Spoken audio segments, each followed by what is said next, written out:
जोड़े खोले माए, वो ही बंदी छुड़ावे तेरी और छुड़ावे कोई। वो मालिक ही बंदी हमें मुक्त करते हैं, जो बंधे हुए इस दर्जन के दायरे में इसे छुटकारा दिलाते हैं और सतनाम की भक्ति हमारे लिए फरमाते हैं। तो वही स्वयं मालिक जिन धरती आसमान रचाया सोई प्रगटे आए, और भूपत साध समझ जो कि शरण में भव से लीना हो बचाए। आले में जोगी आई है, आए संत जगाए, आले में जोगी आई है, आए संत जगाए, पर काजी पारे मारे थी, बाबा सत गोरे आया, पर काजी पारे मारे थी, बाबा सत गोरे आया, आले में जोगी आई है, आई संत जगाया, पर काजी परमार्थी बाबा सतगुरु आया। परमार्थ के लिए, हंसों को उभारने के लिए मालिक स्वयं आए। तो बाबा जी ने क्या बताया कि 5 तात गुण 3 में निस दिन लो ल्याओ, 5 तात गुण 3 में निस दिन लो ल्याओ, 5 तात गुण 3 में इसमें रहे समाई, 5 तात गुण 3 में इसमें रहे समाई, आले में जोगी। 5 तत्व का हमें ये स्थूल शरीर मिला हुआ है। 5 तत्व और 3 गुण, सत्वगुण, रजोगुण, तमोगुण। तो मालिक को जब याद करते हैं तो मालिक कहीं दूर नहीं, अंतर्मुखी होंगे तो हमें खुश रहना मिल सकती है। जब तक बाहर देख कर होगे तो वो मिलने वाली जो चीज है आपको प्राप्ति नहीं होगी। जो पिंड में है सो ही पिंड में है। तो 5 तत्व गुण 3 में इसमें रहे समाई, 5 तत्व गुण 3 में निस्दिन लो लाई, दे धरी जन कारणे आए संत जगाए, दुश्मन मार दबे क्या ऐसा पंथ चलाए। अपने जन को उभारने के लिए ही मालिक ने देह धारण की। वो 5 तत्व 3 गुण से भरे हैं, लेकिन हमारे लिए आते हैं।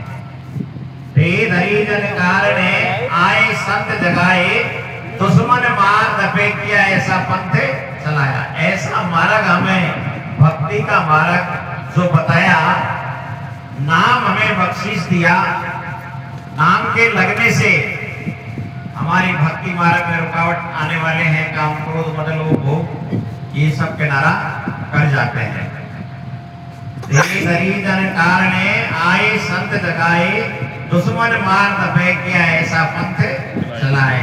आलिम जोगी आई संत जगाए, भवसागर में आए के बंदी छोड़ कहाए, और सबद जान चलाए के हंसा लोग पठाए।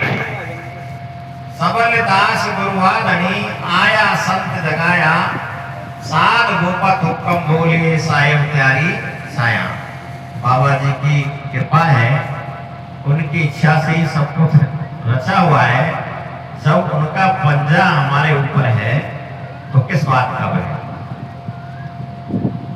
वो है नहीं, निर्भय है कि साधो तुम भक्ति कमाओ, ये अवसर जो सोते पाओ।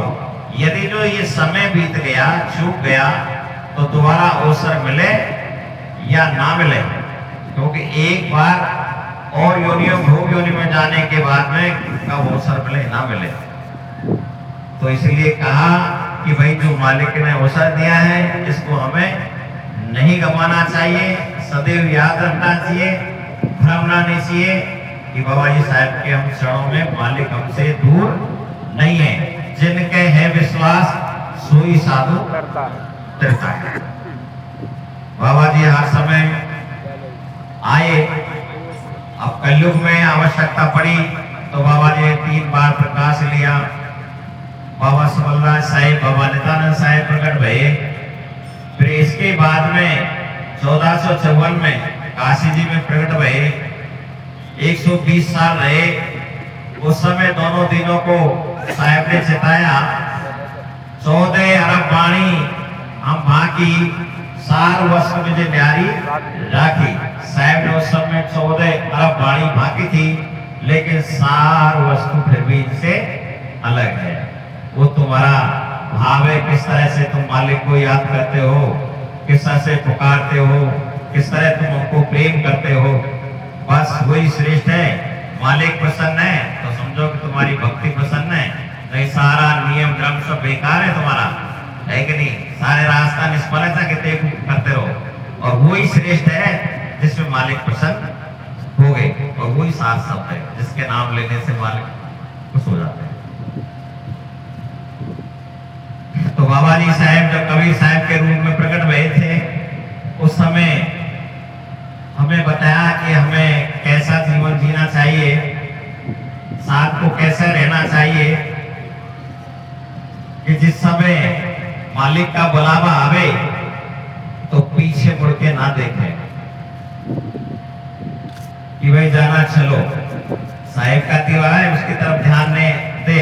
यदि इधर ध्यान रहा तो आशा जहां वासा मुक्ति का ये तमाशा, अंत कथा सो मता। इसलिए साहब ने कहा देखो वही साधो, ऐसे जियो जैसे फकीर। फकीर का जो जीवन होता है आज या कल वहां उसे कोई परवाह नहीं, ऐसा ही साधक का जीवन है। तो बाबा जी साहब हमारे लिए आते हैं, उनको क्या जरूरत पड़ी है, उनकी इच्छा से तो सब कुछ रचा हुआ है, लेकिन हमारे लिए वो सब साधना करते हैं और जुक्ति बताते हैं कि मतलब इस तरह से रहना चाहिए। तो साहब कह रहे हैं मन लागो मेरो मस्त फकीरी में, मन लागो मेरो मस्त फकीरी